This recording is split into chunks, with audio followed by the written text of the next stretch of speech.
अम्बेडकर जयंती के मौके पर आज 4 जगह पर जोडाना नगर, पेरियार सर्कल, पॉटी टाउन और यहाँ नेताजी रोड पर प्रोग्राम था और पूरे कांग्रेस के वर्कर्स जमा हुए।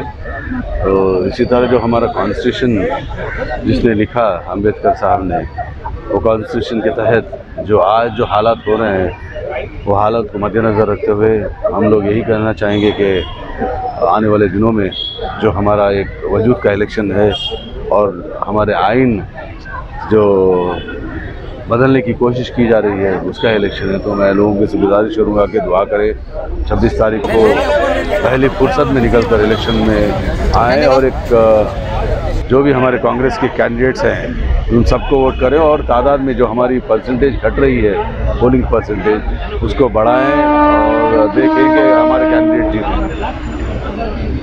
सर क्या समूहित इस तरह से है 3% को बढ़ाने के लिए, तो नौजवानों से क्या कहना चाहोगे जो ये सोचते हैं कि अरे छोड़ना, मुझे ऑफिस है, मुझे कॉलेज है या काम है और बाहर आकर वोट नहीं करते? देखिए, हर एवरी वोट इज़ इम्पॉर्टेंट। जहाँ तक हमने देखा इलेक्शन में 25-30 साल से हमारे लोगों का वोटिंग परसेंटेज बहुत कम होता है, ठीक है, and we take it very lightly. कहीं जगह पर आज जब लास्ट पार्लियामेंट्री इलेक्शन हुआ ऑलमोस्ट 50-60 जगह 5,000-6,000 की मार्जिन से कैंडिडेट हारे, कांग्रेस के कैंडिडेट्स और सेकुलर कैंडिडेट जो रहे वो हारे हैं। तो मैं लोगों से यही गुजारिश करूंगा कि हर एक वोट इम्पॉर्टेंट है।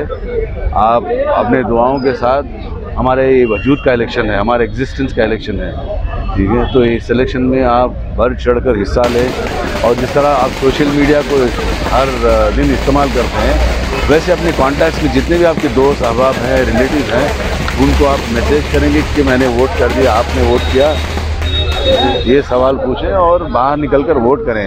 जब तक हमारा वोटिंग परसेंटेज नहीं बदलेगा ये मुल्क के हालात भी नहीं बदलेंगे। ಬಾಬಾ ಸಾಹೇಬ್ ಭೀಮರಾವ್ ಅಂಬೇಡ್ಕರ್ ಜಿ ಅವರ 133ನೇ ಹುಟ್ಟಿದ ಹಬ್ಬ. ಈ ದೇಶದಲ್ಲಿ ದಲಿತರು, ದೀನದಲಿತರು, ಹಿಂದುಳಿದವರದು, ಅಲ್ಪಸಂಖ್ಯಾತರು ಮತ್ತು ಎಲ್ಲ ವರ್ಗದವರು ಒಂದು ಶಾಂತಿ ರೀತಿಯಿಂದ ಇಷ್ಟು ದಿನ ಬಾಳ್ಕೊಂಡು ಬಂದಿದ್ದಾರೆ ಅಂದರೆ ನಮ್ಮ ಬಾಬಾ ಸಾಹೇಬ್ ಅಂಬೇಡ್ಕರ್ ಅವರು ಕೊಟ್ಟಿರುವ ಸಂವಿಧಾನ. ಈ ಸಂವಿಧಾನವನ್ನು ರಕ್ಷಣೆ ಮಾಡೋದು ನಮ್ಮೆಲ್ಲರ ಭಾರತೀಯರ ಕರ್ತವ್ಯ ಅಂತ ಹೇಳಕ್ಕೆ ಇಷ್ಟಪಡ್ತಾ ಇದ್ದೀನಿ ನಾನು. ಇವತ್ತು ಎಲ್ಲ ವರ್ಗದ ಜನರಿಗೆ ಒಂದು ಸಮಾನತೆಯನ್ನು ಕೊಟ್ಟಿದ್ದಾರೆ.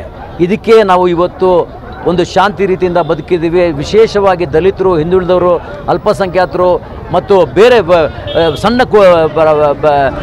ಜಾತಿಯಿಂದ ಹುಟ್ಟಿದಿರುವ ಜನರು ಎಲ್ಲರೂ ಬದುಕೊಂಡಿದ್ದಾರೆ ಅಂದರೆ ಅವರ ಸಂವಿಧಾನ. ಇವರೇ ನಮ್ಮ ದೇವರು ಅಂತ ಹೇಳಕ್ಕೆ ನಾನು ಇಷ್ಟಪಡ್ತೀನಿ. ನಾನು ಇನ್ನೊಂದು ಮಾತು ನಾನು ಇವತ್ತು ಹೇಳೋಕ್ಕೆ ಇಷ್ಟಪಡ್ತೀನಿ. ನಾನು ದಲಿತರಿಗೆ ಮಾತ್ರ, ವಿಶೇಷವಾಗಿ ದಲಿತರಿಗೆ 14th ಏಪ್ರಿಲ್ ಬಂದು ಬೇರೆ ಬೇರೆ ದಿನ ನಾವು ಹುಟ್ಟಿರ್ಬೋದು, ನಮ್ಮೆಲ್ಲರ ಹುಟ್ಟಿದ ಹಬ್ಬ ಇವತ್ತೇ ಅಂತ ನಾನು ಹೇಳಕ್ಕೆ ಇಷ್ಟಪಡ್ತೀನಿ ನಾನು. ಅವರು ದೇವರು ಅವರ ಆಶೀರ್ವಾದದಿಂದ ನಮ್ಮನ್ನೆಲ್ಲ ಚೆನ್ನಾಗಿಟ್ಟಿದ್ದಾರೆ. ಅವರು ಮತ್ತು ಅವರ ಇಡೀ ವರ್ಗದವರು ಚೆನ್ನಾಗಿರಲಿ ಅಂತ ಹೇಳಕ್ಕೆ ನಾನು ಇಷ್ಟಪಡ್ತೀನಿ. ಧನ್ಯವಾದಗಳು. ಜೈ ಭೀಮ್. ಸರ್, ರಾಜಕೀಯಗೋಸ್ಕರ ಜನರು ಸಂವಿಧಾನನೇ ಇಲ್ಲ ಅಂತ ಹೇಳ್ಬಿಡ್ತಾವ್ರಲ್ಲ ಸರ್, ಇಂಥವ್ರಿಗೆ ಏನು ಹೇಳ್ತಾರೆ ಸರ್? ಕಾಂಗ್ರೆಸ್ ಪಕ್ಷ ಒಂದು ದೊಡ್ಡ ಪಕ್ಷ. ಕಾಂಗ್ರೆಸ್ ಇತಿಹಾಸನೇ ಈ ದೇಶದ ಇತಿಹಾಸ ಅಂತ ನಮ್ಮ ಅಧ್ಯಕ್ಷರು ಡಿ ಕೆ ಶಿವಕುಮಾರ್ ಸಾಹೇಬರು ಯಾವಾಗಲೂ ಹೇಳ್ತಾರೆ, ನಮ್ಮ ಸಿದ್ದರಾಮಯ್ಯ ಸಾಹೇಬರು ಹೇಳ್ತಾರೆ. ಅದರಿಂದ ಇದನ್ನು ಚೇಂಜ್ ಮಾಡೋಕ್ಕೆ ಯಾರಿಗೂ ಆ ಶಕ್ತಿ ಬರಲ್ಲ. ದೇವರು ನಮ್ಮ ಭಾರತದ ರತ್ನ, ಸಂವಿಧಾನ ಶಿಲ್ಪಿ, ಈ ಭಾರತ ಖಂಡಕ್ಕೆ ಅಂತಾರಾಷ್ಟ್ರೀಯ ಸಂವಿಧಾನವನ್ನು ಎತ್ತಿಡಿದು ಸಂವಿಧಾನನ ಬರೆದು ಈ ಭಾರತದಲ್ಲಿ ಜನಿಸಿ ಅಸ್ಪೃಶ್ಯರ ಬಗ್ಗೆ ಹೋರಾಟ ಮಾಡಿ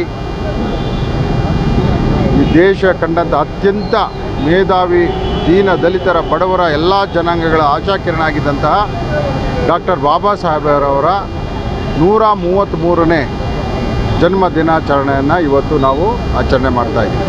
ಭಾಳ ಸಂತೋಷ ಆಗ್ತಾಯಿದೆ. ನಾವೆಲ್ಲ ಪುಣ್ಯವಂತರು. ಅವರು ಈ ದೇಶದಲ್ಲಿ ಹುಟ್ಟಿ ಇವತ್ತೇನಾದರೂ ನಾನು ಇಲ್ಲಿ MLA ಆಗಿದ್ದೀನಿ, ಇಲ್ಲಿ ನಿಂತಿದ್ದೀನಿ ಅಂದರೆ ಅವರೇ ಕಾರಣ. ಅವರು ಕೊಟ್ಟಂಥ ಸಂವಿಧಾನ, ಅವರು ಕೊಟ್ಟಂಥ ರಿಸರ್ವೇಷನಲ್ಲಿ ನಾನು ಇವತ್ತು ಶಾಸಕರಾಗಿದ್ದೀನಿ, ಬಡವರ ಸೇವೆ ಮಾಡ್ತಾಯಿದ್ದೀನಿ. ಅವರ ತತ್ವ ನಿಷ್ಠೆ, ಅವರು ಕೊಟ್ಟಂತಹ ಬುನಾದಿ ಮೇಲೆ ಇವತ್ತು ನಾವು ನಡೀತಾ ಇದ್ದೀವಿ. ಈ ದೇಶ ಬೆಳೀತಾ ಇದೆ. ಈ ಸಂವಿಧಾನ ಉಳಿಬೇಕು. ನಾನು ಈ ಸಂದರ್ಭದಲ್ಲಿ ನಾನು ಒತ್ತಾಯ ಮಾಡೋದು, ಅವರು ಕೊಟ್ಟಂಥ ಸಂವಿಧಾನ ಈ ದೇಶ ಸೂರ್ಯ ಚಂದ್ರ ಎಲ್ಲಿ ಇರೋವರೆಗೂ ಅವ್ರ ಸಂವಿಧಾನ ಉಳಿತದೆ, ಉಳಿಸ್ತೀವಿ. ನಾವೆಲ್ಲ ಅದ್ರ ಬಗ್ಗೆ ಹೋರಾಟನೂ ಮಾಡ್ತೀವಿ. ಯಾವುದೇ ಕಾರಣಕ್ಕೂ ಸಂವಿಧಾನವನ್ನು ತಿದ್ದಲಿಕ್ಕೆ ಅಥವಾ ವಜಾ ಮಾಡಲಿಕ್ಕೆ ಬಿಡೋದಿಲ್ಲ. ಆದ್ದರಿಂದ ಇವತ್ತು ಅವರ ಜನ್ಮ ದಿನಾಚರಣೆಯಲ್ಲಿ ನಾವು ಎಲ್ಲರ ಪರವಾಗಿ ಅವರಿಗೆ ದೇಹಕ್ಕೆ ಆತ್ಮ ಶಾಂತಿಯನ್ನು ಕೊಟ್ಟು ಅವರ ಶಕ್ತಿ ಅವ್ರು ಕೊಟ್ಟಂಥ ಬುನಾದಿ ನಮಗೆ ಆಶಾಕಿರಣ ಅಂತೇಳಿ ನಾನು ಈ ಸಂದರ್ಭದಲ್ಲಿ ಹೇಳಕ್ಕೆ ಇಚ್ಛೆ.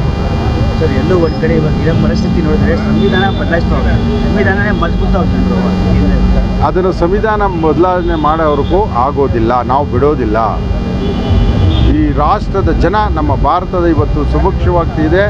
ಇವತ್ತು ವರ್ಲ್ಡಲ್ಲಿ ಪ್ರಪಂಚದಲ್ಲಿ ನಮ್ಮ ಭಾರತ ಖಂಡ ಇಷ್ಟು ಮುಂದುವರಿಲೇಬೇಕಾದ್ರೆ, ಇಷ್ಟು ಅಭಿವೃದ್ಧಿ ಆಗಬೇಕಾದ್ರೆ ಅವ್ರು ಕೊಟ್ಟಂಥ ಸಂವಿಧಾನ ಇವತ್ತು ಭಾರತದಲ್ಲಿ ದೀನ ದಲಿತರು ಬಡವರು ಮೇಲ್ವರ್ಗ ಬಂದು ಇವತ್ತು ಬದುಕಬೇಕಾಗಿ ಸ್ವತಂತ್ರವಾಗಿರಬೇಕಂದ್ರೆ ಅವ್ರು ಕೊಟ್ಟಂಥ ಸಂವಿಧಾನ. ಇವತ್ತು ನಾವು ಚೆನ್ನಾಗಿದ್ವಿ, ಎಲ್ಲರೂ ಈಕ್ವಲ್ ಆಗಿದ್ವಿ ಅಂದರೆ ಅವ್ರು ಕೊಟ್ಟಂಥ ಸಂವಿಧಾನ. ಅದಕ್ಕೆ ಯಾವುದೇ ಕಾರಣಕ್ಕೂ ಸಂವಿಧಾನವನ್ನು ವಜಾ ಮಾಡಲಿಕ್ಕೆ, ತಿದ್ದುಪಡಿ ಮಾಡಲಿಕ್ಕೆ ನಾವು ಬಿಡೋದಿಲ್ಲ.